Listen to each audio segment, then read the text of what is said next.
I am so excited. I have been dying to get today's guests on the podcast for a long time now. I've known Felicia Cristofaro and Andrew Gassenbeek for almost 3 years now, and I've been awed by their growth in the land business. I guess, though, this is what happens when you combine a great phone person with an engineering mind. Felicia and Andrew have developed an incredible reporting system that gives them insight into what's working and what isn't in their business. As they say, the key is to seek out the bad information and let the data speak to them.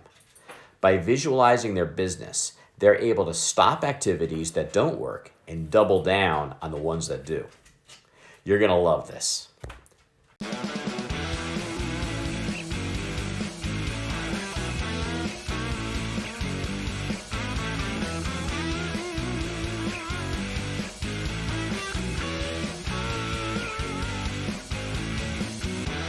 Hey, everybody. Welcome to the Land.MBA podcast. I'm David Van Steenkist, your co-host with my counterpart, Howard Zonder, and our special guest today, Felicia and Andrew from Compass Lands USA. How's everybody today? Doing great. Doing pretty well, Dave. Awesome. I am absolutely thrilled because I have wanted to get Andrew and Felicia on this podcast almost from the beginning. We have known each other for, 2.5, 3 years now. We've been working, I think so. And I think your story is one of the most interesting and inspirational stories, because you guys started like so many people start at the beginning. I mean, really from like the basics, didn't know anything, didn't have, maybe you had, I don't even know if you had jobs at the time when you started this or not, but you have exploded over the across the last few years and have actually turned this into a really thriving business concern. So it's just so exciting to get you guys on here finally and to tell that story, because I think it's going to resonate so well with so many people that are still at the beginning part of this business. And may still have some doubts about whether this is the right thing to do and can it work for me. I think it'll just be so inspirational to hear your story. So maybe without too much more nonsense words from me, we can just jump right into it. So just a real open-ended question. Can you just kind of walk us through where you started in this business and then kind of how where you've evolved to today? We'll go into the detail later, but just sort of give us the key high level points. Sure. Well, we first heard about this business idea while we were living in Amsterdam. We had just moved there for a year, and we always had kept our ears open for business ideas, even though we were working professional jobs. I'm an accountant. She's an engineer by trade, so we just heard about this land business that it sounded like many people were getting into, and it sounded like there was a lot of options. It honestly sounded too good to be true when I first heard it, because I've always been interested in investing in anything that you can buy something and sell it for a 300% return or something in that ballpark. That just gets your skepticism meter gets it going. So I was pretty skeptical, but anyways, we ended up moving back from Amsterdam at the beginning of 2018, and we launched it. We were discussing this yesterday. How much money, what kind of resources did we have when we really got started? And the main resource that we had was time, because when we moved back, we had, I think in the end, our seed capital was probably 20,000, 25,000 we had saved up that we could work with. So we said, you know what, we're getting married at the end of this year. But you know what? Let's start this business. It's a great idea. It's a great idea. It's a fantastic idea. What could go wrong? What could go wrong? Variable to any relationship. So, yeah, we just pretty much worked full time from the beginning when we came back and started launching. And honestly, the first couple of years, First year was tough. First year was tough. Just trying to plan and fund a wedding and also launch a business was. Yeah, that was a pending like big commitment at the end of the year. So we kind of felt like we needed to have some success pretty much immediately. But yeah, over the last few years, I'd say the big thing that kind of changed for us was getting good software in our corner, something like LandSpeed, and having a few people who are going to be able to work for you to handle daily tasks from the Philippines and Pakistan is where we found some people to help us out, and just getting out of the value basement properties where you can buy something for $500 and flip it for a 500% return for $2,500, but it's going to be hard to scale up at those kind of dollar figures. So we've been trying to make those changes, and now I'd say we've sold a couple hundred properties now, and we have a few dozen in inventory, and really have the systems. Felicia's been amazing for just kind of designing processes and systems so that the business is pretty much unrecognizable from when we started at this point. That's awesome. Systems. You want to grow your business. Yeah. And processes. Yeah. They pay constant dividends, that's for sure. Yeah, one of the things that I just find so fun every time I talk to you guys is that you never just sort of, I think a lot of people, they get into it and, they get that basic level of knowledge and they just keep turning that crank. Maybe it's continuing by the $500 properties and getting the 2,500 return on it. But you guys are constantly looking at your business and challenging it and saying, all right, either what's not working and how do I either make it work or figure out how I don't need to do that anymore? Or you're kind of putting your planning in place and saying, we want to get over there. How do we have to change either our goals, our strategy, our processes, our systems, whatever, in order to get over there? And I think that's the thing that I've always found so inspiring talking to you. So just, do you have like weekly or monthly planning sessions, or do you have like an annual strategy that you put together? How do you do that? So we have we do a lot of reporting in our business, and we follow a couple key metrics. So once a month, Andy and I will sit down and we'll go through the report in its entirety. And then from there, we try not to get emotional about the decision making. We just really look at what's hurting, what's working, what's not working. And if it's working really well, double down on it. Yeah. We really do try to let the numbers and the data dictate for us where we should be focusing. And one thing that I also find interesting is, like, we just had this issue this week where we had someone who is answering, like, we try to keep our ears open for as much feedback as possible. I have friends who I think are very smart, and I think, like, you should be able to do this business, but some of them, they actually don't want to hear challenging information that kind of, they want to protect their ego or whatever it is. But, like, one thing about the way we try to run it is we're often seeking out the bad information, because the bad information is where, hey, there's an opportunity to really improve here. Right. What are some of the key, couple of the key metrics that you find most important in your business to track? So from a high level, like, for sure on the acquisition side, like, how much mail are we sending out? And we actually drill down to neighborhood or like niche spots. So we don't just look at a whole county. Right. We look out at mail per very specific areas, and also the response rate for that area. So that's a huge part of it, as well as just how many response rate or conversion rate, or both? Both, yeah. So we do look at the conversion rate, like that comes into the marketing side of it. How many properties actually filtered through from what response rate, and then those are kind of the big ones. Like, mailing for sure is the biggest one.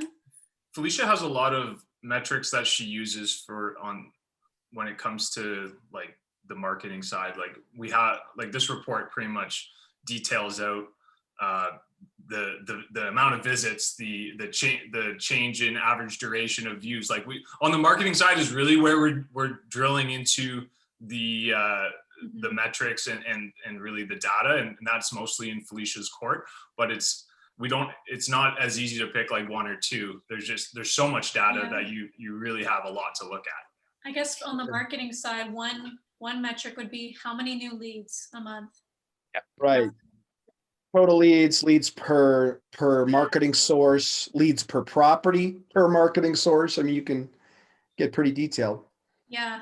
Then that's kind of the trouble too with reporting, right? Is you can get caught up in the weeds. Mm-hmm. So we try to really just Yeah. on So do higher you start by looking at the report and saying, what is the report telling me? Or do you have like certain questions that you have in your head and say, all right, these are the questions we need to answer. Let's see what the data tells us. mostly letting the data speak to us. Like there are some months we'll go into it where we know like, ooh, it feels like we didn't get a lot of responses this Something's month. Like off. I wonder if we're gonna see something. But we don't really go in with any premonitions or questions. We really do try to like look at the report first and then deep dive where necessary. Can you give us an example where maybe you saw something in the report and based upon that, you made a change in your strategy or in how you conduct your business? Well, I can think of several. Go for it. For sure, like ever since we started visualizing our mailings and our response rate, that's been huge. Because otherwise, I kind of felt like we were grasping at straws. Like one month would be really good and the next wouldn't be so hot. So just having that visualization there actually led us to deep dive, instead of just looking at the county level, to really deep dive into specific neighborhoods or certain radii that we like to focus and play in. And that's been big for us. Even something like we were looking at today, we do some YouTube spend, and by campaign, we kind of track what the cost per impression is. And surprisingly, somehow the cold leads were actually more expensive than warm leads. And that to me was very counterintuitive. We had to have a 10-minute conversation to kind of say, how can that be? Because it was only an hour ago. I haven't wrapped my head around it. Right. And so those kinds of insights sometimes only happen when you have a scheduled time and a scheduled method for going through all the different aspects of your business. And the YouTube ad spend actually came from us looking at a report, I don't know, 8 months ago, and realizing, holy smokes, we're getting a ton of leads from YouTube. Like people find our website through YouTube, so we should be using it more. Yeah. Down on YouTube, and it's been working all right. Wow, this is like 2 conversations in a row that David and I just had. That was his same topic, just about. YouTube, it just it's killer. It generates a lot of leads. So I just want to dig into that because I think it's fascinating. So the cold leads generated more sales than the warm leads. So as you worked through the data, were you able to answer the question why? Sorry, no, the cold leads were less on a cost per impression basis. The cold leads were more expensive than the warm leads, which I would think that if I'm getting a more qualified lead, people are willing to pay a higher price for that. So you pay more. Oh, I see. Yeah, we interesting. Don't have an answer yet. We're still digging through the data. So interesting. Yeah, this may actually answer a different question, but I was having a conversation the other day, and it completely resonated with my experience. Is that a lot of times, depending upon the kind of properties you're trying to sell, it just seems like some people will come in and they'll, when they want it, boom, it's just like an instantaneous thing. You sell it so fast. And the people who seem warm and they're leading you on, and you're having the conversations, and they're engaged, but they're not quite there yet. And I'm just not sure. But for those people who make, there's so many people in this business, they just come in, they're like, oh no, that's the one I want, and I'm ready to buy. Yeah. I mean, sometimes the warm leads are people that have analysis paralysis. They just can't make up their mind. They're just so afraid of making a bad decision. Yeah. Yeah. And then they probably never make a bad decision. And I've had people in my funnel for 2 years that, like, boom, they got an email with the right property and they bought. I have a couple of people call me up, said, yeah, I've been following your stuff for a couple of years, but you initially got me in because you had a property that was interesting, and either I missed it and it got bought, or it wasn't quite right, and I just kept following you and you had the right property. But that's so there's all kinds. It's so important, I think, for this business. Just showing up. Yeah. is half the Being battle. consistent. Makes people feel much more secure if they see that you've been posting stuff for the last 3 years. Mhm. You're not going to disappear on them. You have a reputation to protect. It's a long-term game, not a short-term game for you. Right. Especially for the buyers list, just because we all put it on our website, sign up for new properties. Just showing up and sending properties consistently goes a long way, I think. Right. Yeah, for sure. So one of the things that you mentioned is building a team. You know, you got some people in the Philippines, some in Pakistan, and you know, obviously a lot of people in this business do that. They have VAs, but I've been particularly interested in your approach, and it probably goes right back to your engineering brain, Felicia. But the way you have built a team, trained them, and managed them is really, frankly, different than I've heard from almost anybody else. And it's just very it's very sophisticated. So can you talk a little bit about that? Sure. So yeah, what we ended up doing was we created, they're called standard operating procedures per silo in our business. So we have one for acquisitions, we have one for sales, and we have one for marketing. And essentially what it is it's like an all-in-one training template. And so it has all of our tasks and a brief description. So it'll say like the task, how long it should take to take the task or to complete it, a brief description, and then a video of how to do it.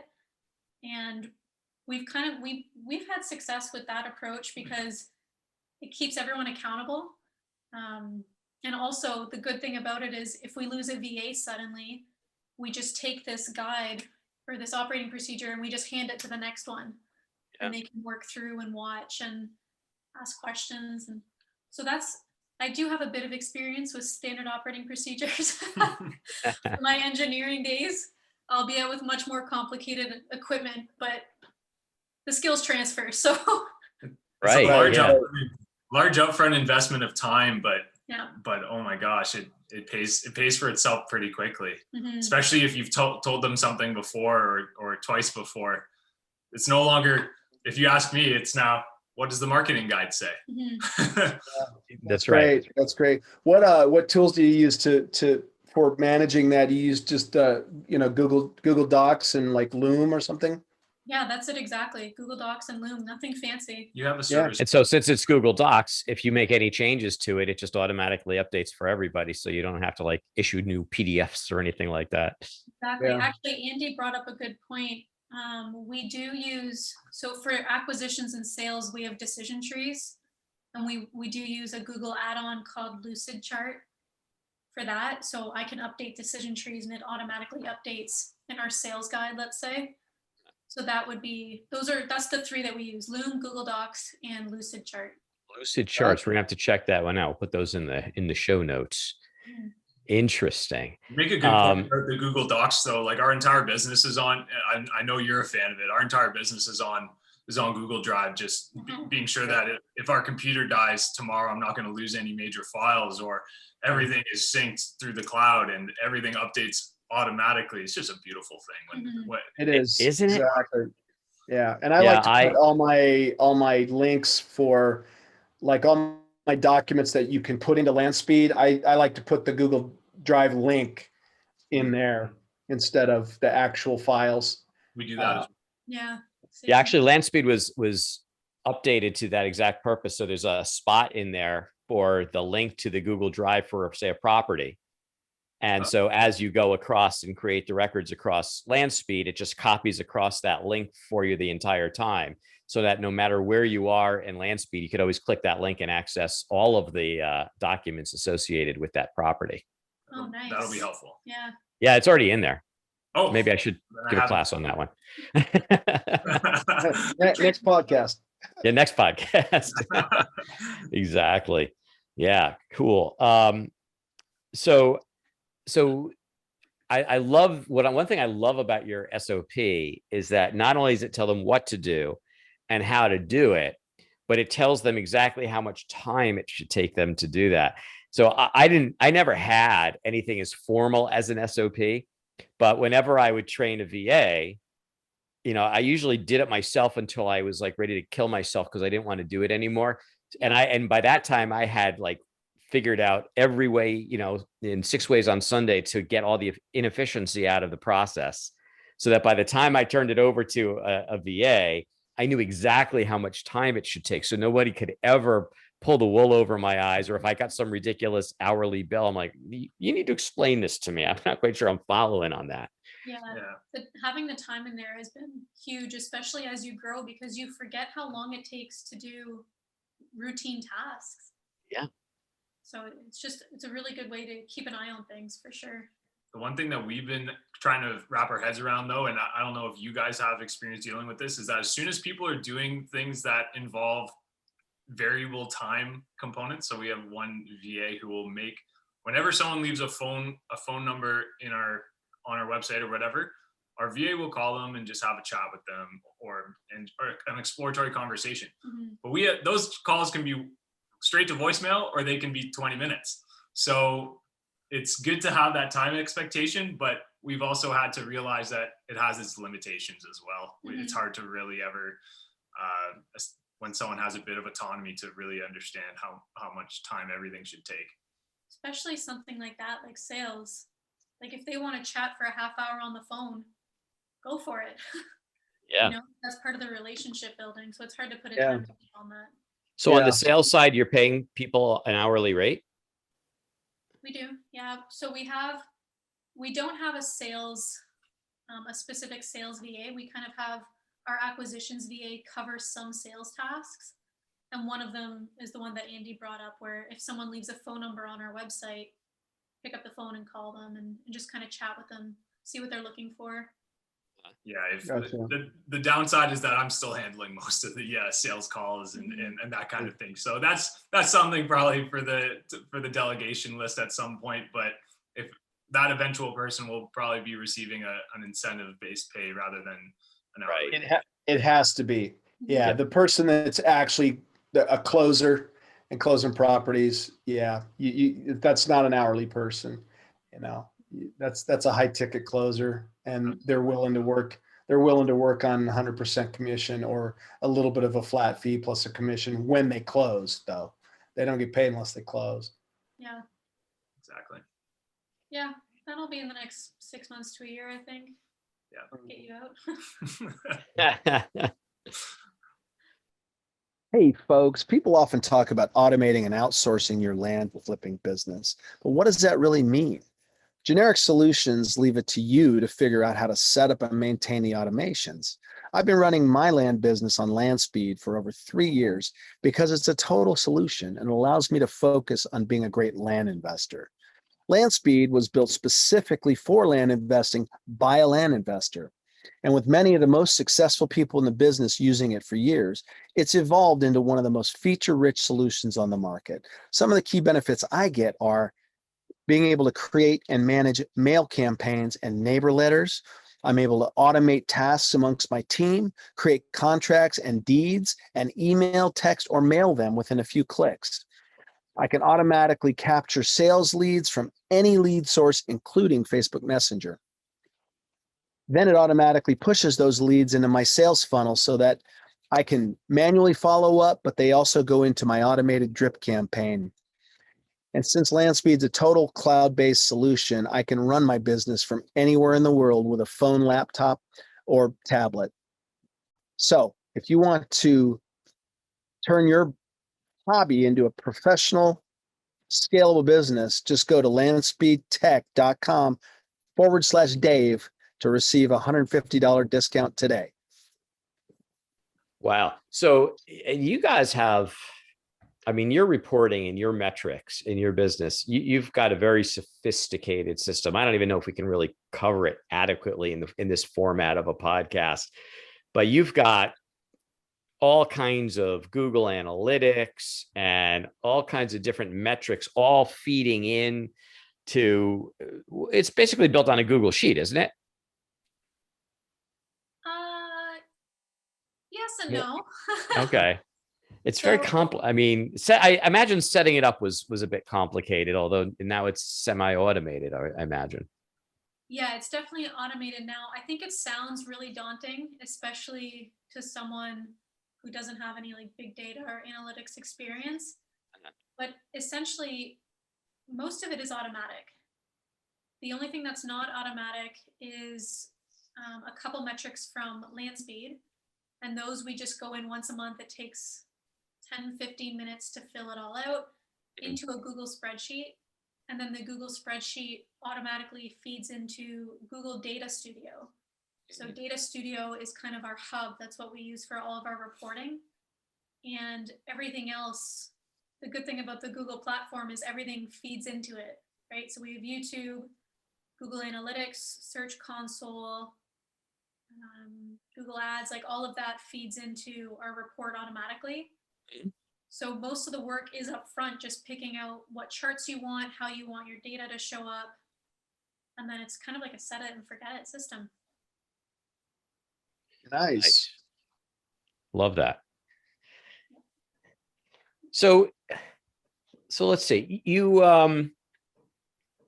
it sounds like you've migrated your strategy over time. So you started with the cheap properties in the desert, like everybody starts. Mm-hmm. You honed your craft, and then you said, okay, that's gonna be a very high volume business in order to make the numbers work, or to reach the aspiration. Right. And so it sounds like you've made a strategic shift at that point to say, okay, we're going to shift what we're going to go after and how we're going to go after it. I mean, obviously I don't expect you to share your strategy with us, but I'm kind of more interested in the process. And when did you do that? How far along in the business were you?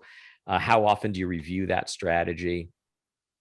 Well, I would say that Felicia was pushing that for a while, because you can really grow this, like you said, you can grow this business by volume, just doing more deals at the same price point, or you can grow it by a combination of volume and also just increasing the property value. And that seems like a better way from a time perspective. And really the number one resource, it's a platitude, but it's the number one resource we all have is time. So we always got to remember that.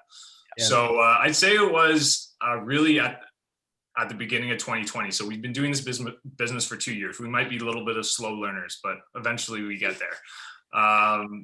When the message started getting received from Felicia loud and clear that it's time to start finding new areas, because my hesitation was always that, we do all our own due diligence with the help of one VA.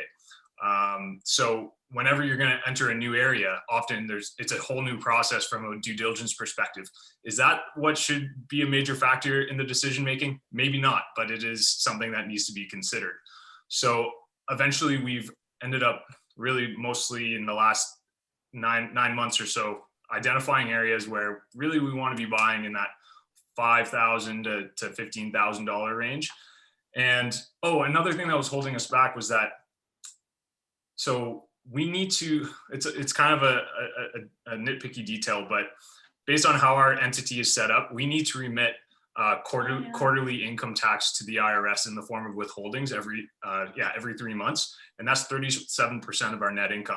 So we're always losing a huge amount of our operating capital every 3 months. And maybe everyone has to do that. I don't think so though.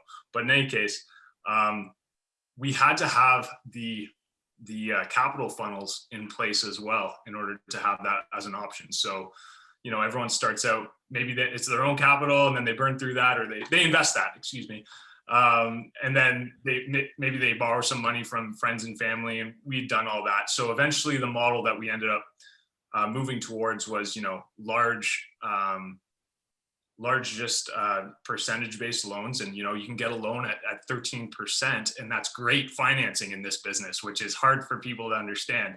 And then also if it's properties that are even more expensive and you want to reduce your risk, then you partner with another investor and you protect yourself that way. They provide most of the capital for a profit split.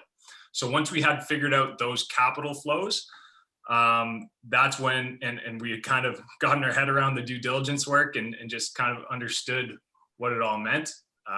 That's when we felt confident making those changes. Once you have 100 deals under your belt, it all, you start to get a lot more confidence. And there's Yeah. also the fact that, when you're buying a property for $5,000 or $10,000, you reduce your risk from a title perspective, because you can justify going through a title company and just saving yourself that potential risk and something that might keep you up at night if you're paranoid like me.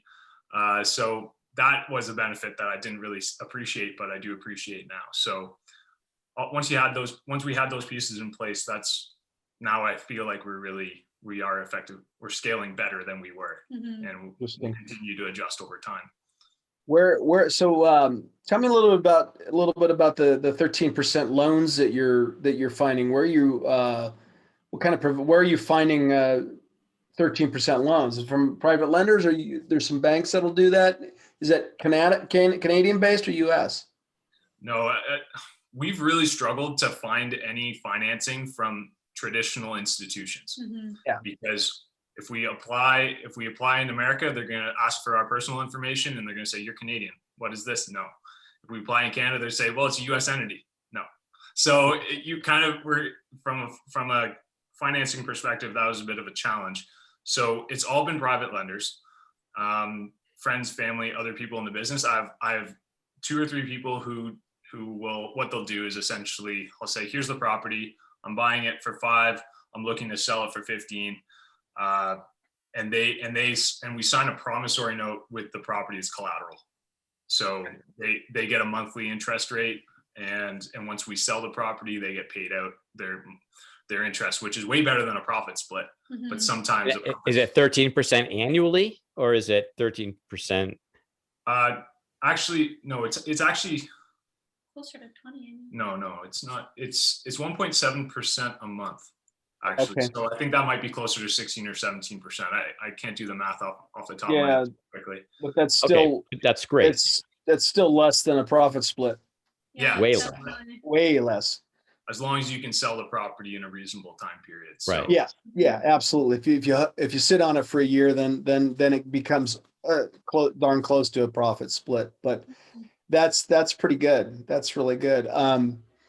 Because you find people who are in this business and they all want the profit split because they know what the margins are. That's the tough challenge.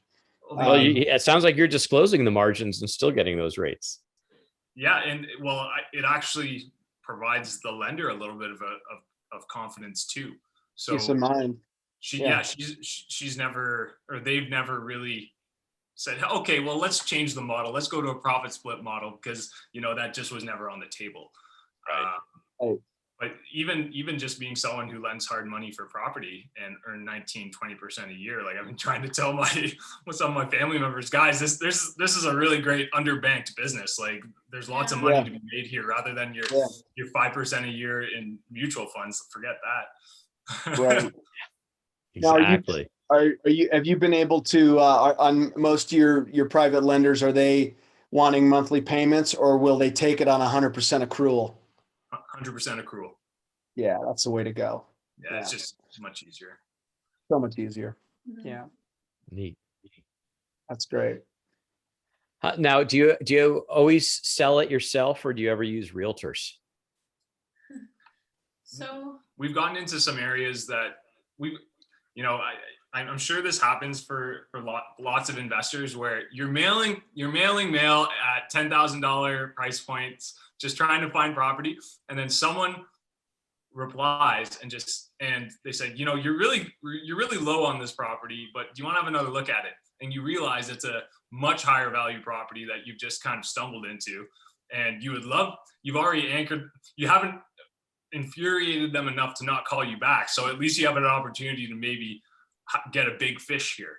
And so we got a couple big fish, which was really nice. And that's an upside that I think a lot of people don't always think about, which is, you're not necessarily always going to be doing your sell it for 4 when you bought it for 1. There might be some really massive opportunities that come by when you're just constantly throwing lines out there. Mm-hmm. So for a couple of those properties that were worth over $100,000, we did get realtors involved, because our marketing channels aren't finding those kinds of buyers. We don't have those type of people in our existing client base right now.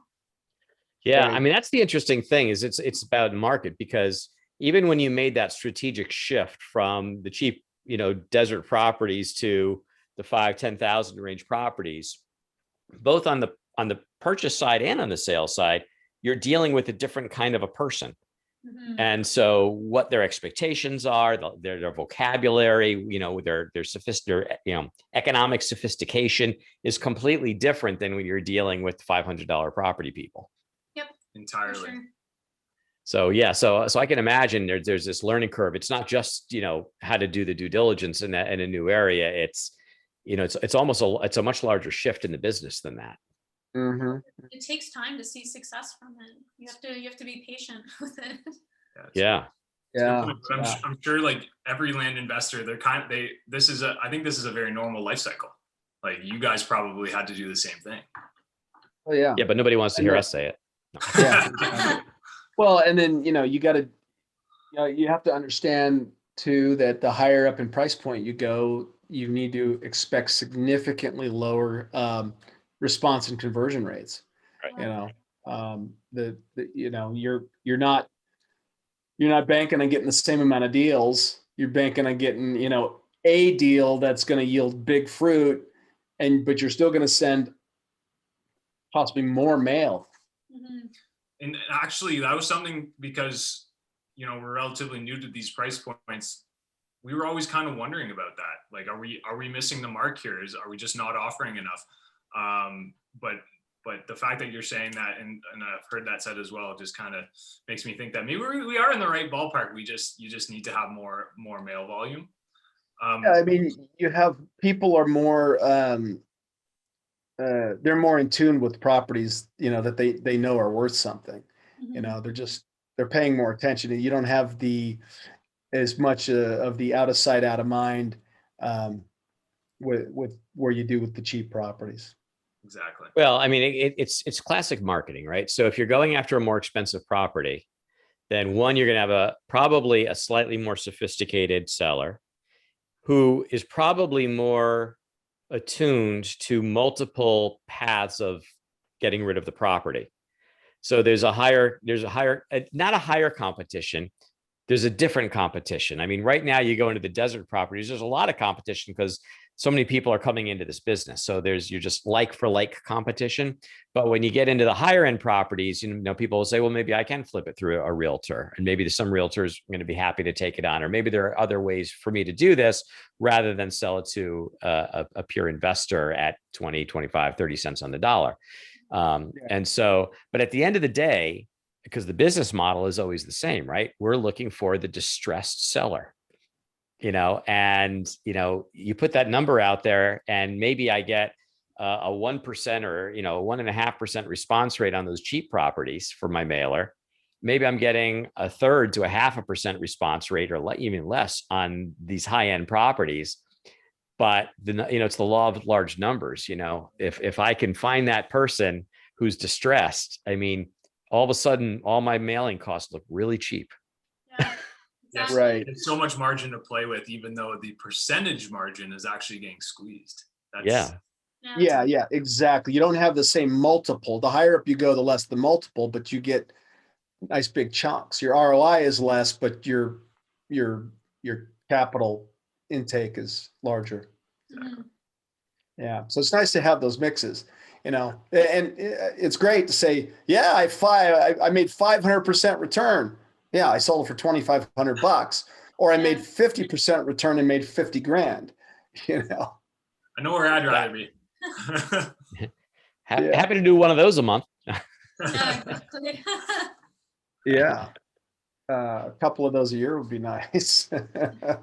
So after what, three years in the business, 3 years, 4 years, Great. 3, what would you say was your biggest or one of your biggest aha moments? Is like, oh my God, I didn't even anticipate that. It could be a good thing or a bad thing. It doesn't really matter. It was just something you were really surprised to learn. That's a challenging question. I'll go first because we have different playgrounds and roles in the business. So I do more I do anything behind a computer really and marketing. And Andy is more customer facing. So for me, the marketing, I had zero experience in marketing. And now just kind of seeing how learning about SEO was a really big aha moment for me, because I felt like at the beginning, we really struggled with Craigslist.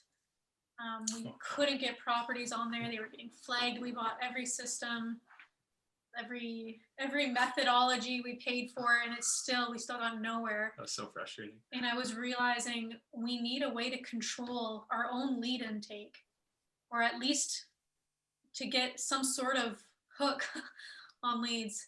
So really starting to learn about SEO and kind of dive into that. That was a big aha moment for me. And that's really helped us. Even like Facebook Marketplace was great for so long. And now they're having issues with VPNs and people overseas posting. Zillow was great for a long time. And now we all know they're having a ton of changes and issues for us. Mm-hmm. Yeah. So it's been consistently paying off to have another source of leads in that. Yeah, it never ends. You're always chasing the next channel because this channel stops working for you. Yep. Yeah. I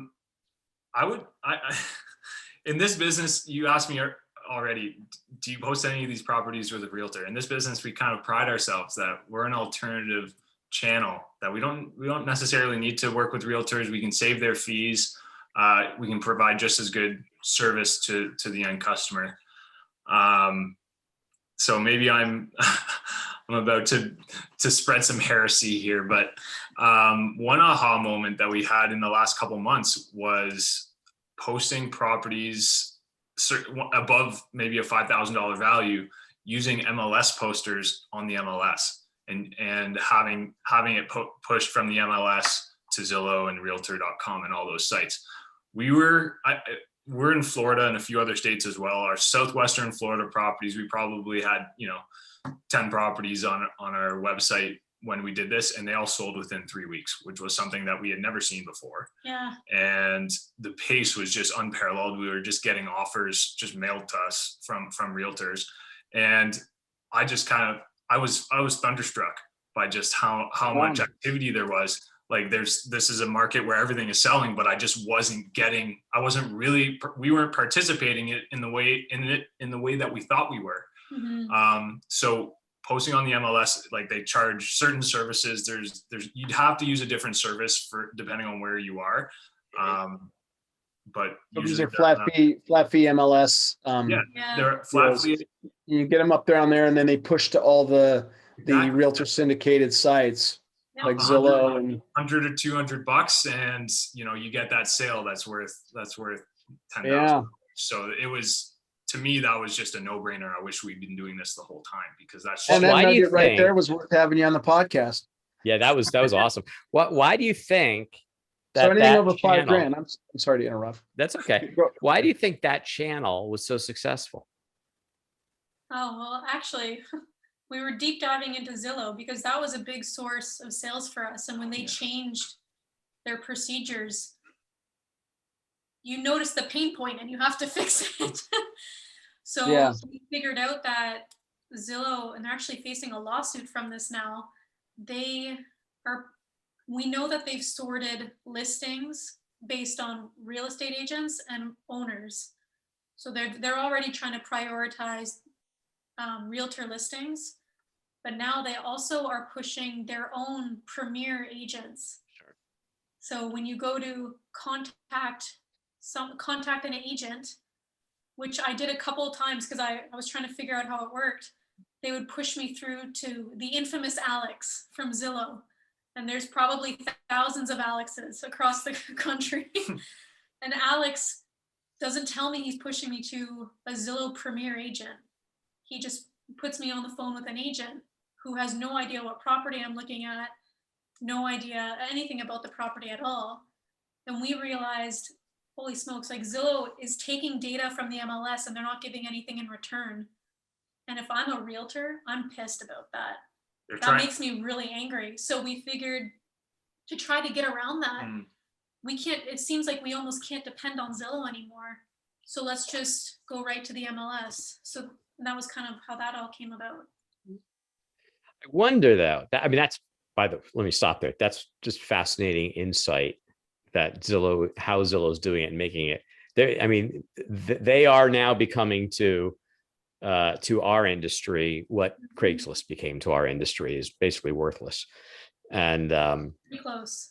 But this MLS thing is fascinating to me, and we always have a challenge because we're small businesses, so we have this challenge of credibility, right? So we have our website and we have this, and we basically want to use the internet as this great tool that allows us to look bigger and stronger and solider and and just more credible than perhaps we really even are, so that people will have faith in doing business with us. But still, you get these people, well, I'm not going to do business, I'm not going to buy a property if you're not going to meet me and shake my hand. That happens, right? And yet when you put it on the MLS, because now you're basically getting this halo of credibility of the entire brokerage real estate business, that all of a sudden it looks very credible. Mm-hmm. Yeah. It's a wonderful thing. Yeah. It's fantastic. I think that was worth the price of admission on this whole podcast. And there's so many people who are going to look, either buyers or buyers agents, who aren't even going to, they're not going to the ML, or not, they're not going to Zillow anymore because they're pretty furious that Zillow is trying to undercut and find a bunch, essentially acquire a bunch of buyer agents, become a bunch of buyer agents.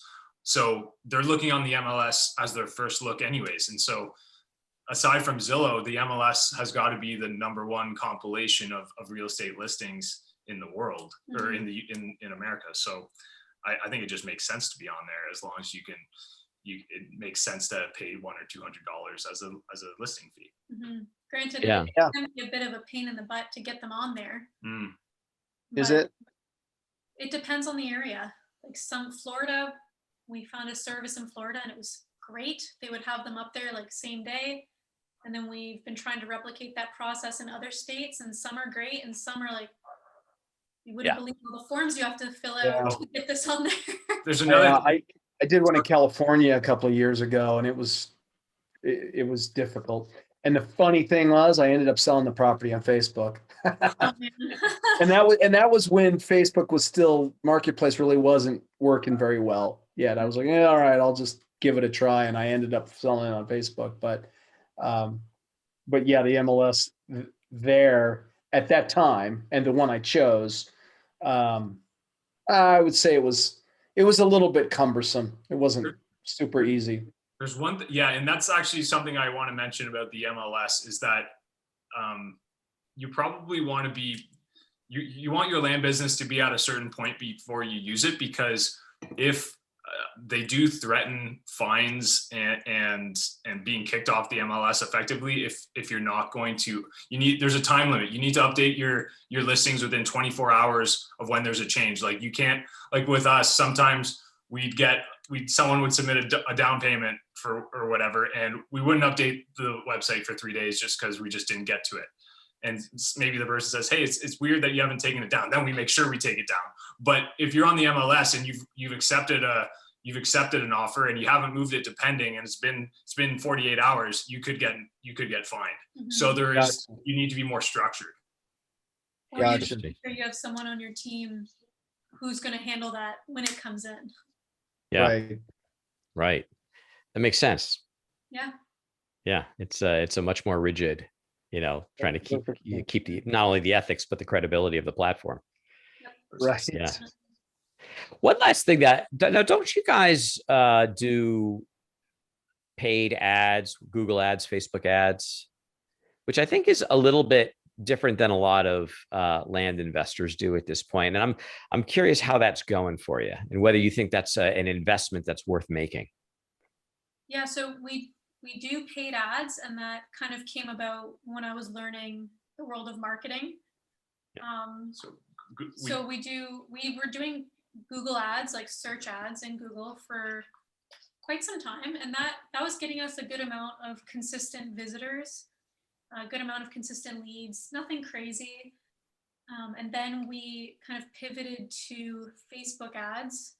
So I took Clint Turner's Facebook ad course. I actually found that to be extremely helpful, extremely useful, because he has it's built around the land investing niche. And now we do YouTube ads as well because we realized, hey, YouTube just happens to be working for us. Yeah. We might as well double down on this.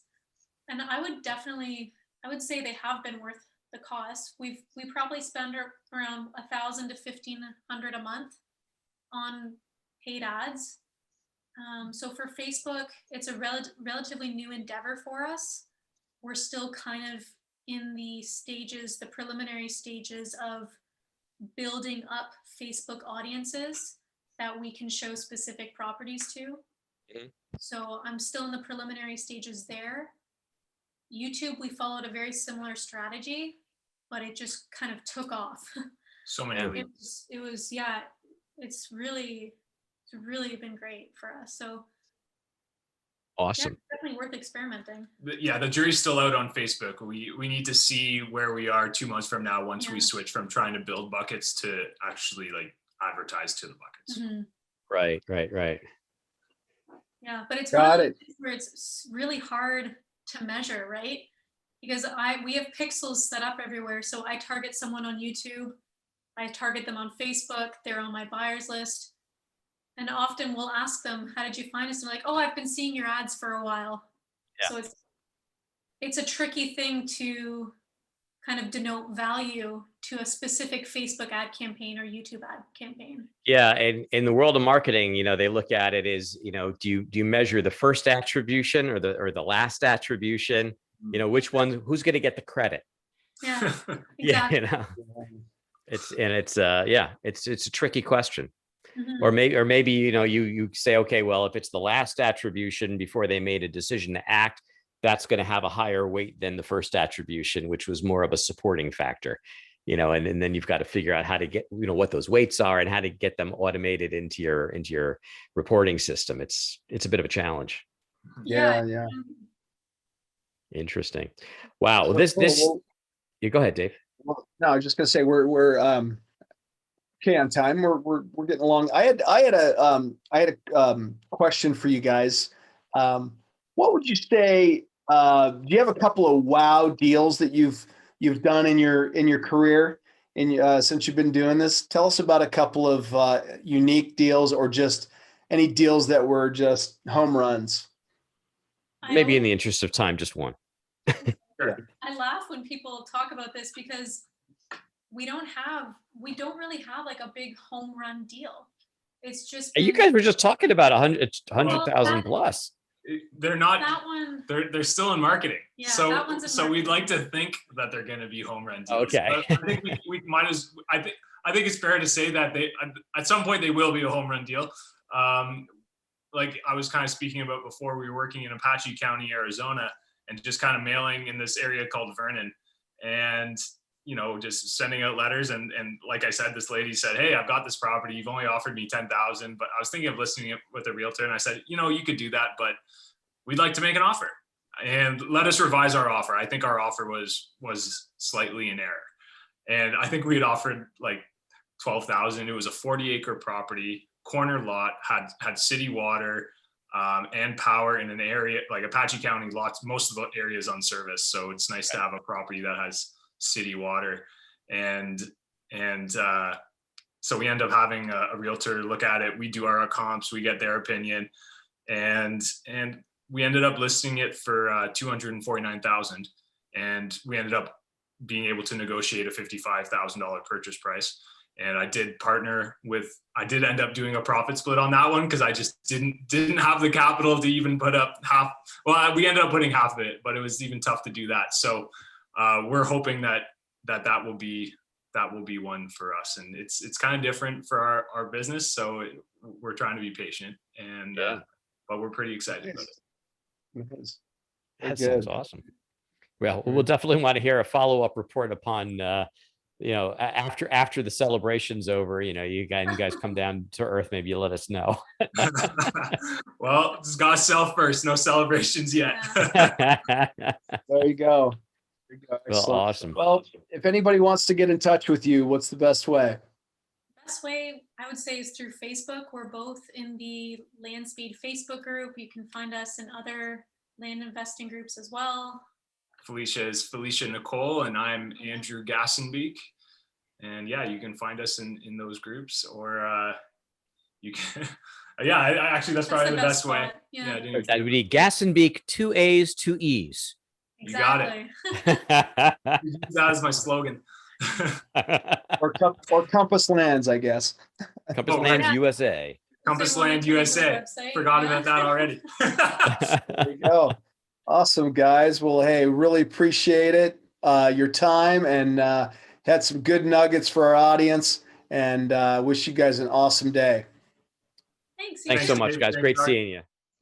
We hope you enjoyed this episode, had a bit of fun, and walked away with some actionable insights that you can apply to your business. Dave and I have got some great content and interviews planned, so don't forget to rate and review, and of course subscribe to this podcast on iTunes, Google Play, Stitcher, or wherever you get your podcasts. If we mention any interesting links or tools, you'll find them in the show notes. To learn more about Land.MBA, visit our website at, wait for it, Land.MBA. See you next time on the Land.MBA podcast.